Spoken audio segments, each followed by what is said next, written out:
Hello' friends, welcome to BCZ।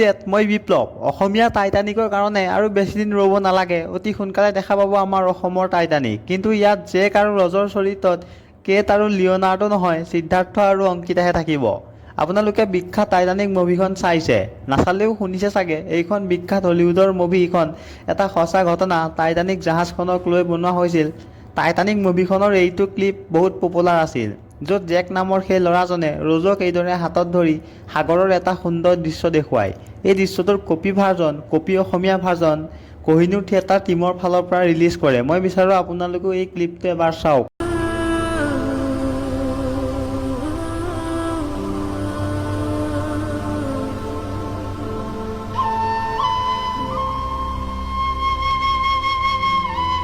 Rose, open your eyes.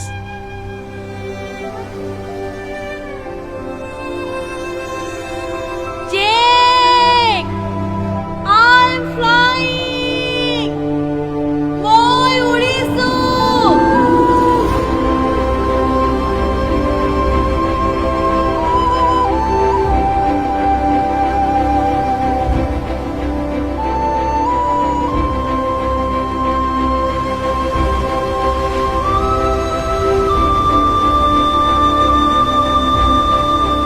হলিউডৰ Titanic আৰু অসমৰ টাইটানিকৰ মাজত কি পাৰ্থক্য দেখিলে আপোনালোকেও কমেণ্ট কৰি ক'ব।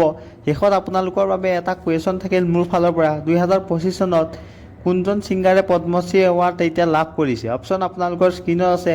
এ Honey Singh, B AR Rahman, C Arijit Singh, D Udit Narayan. Option আপোনালোকৰ স্ক্ৰীনত আছে আৰু শুদ্ধ এনচাৰটো দিব বুলি কমেণ্টত আশা কৰিলোঁ।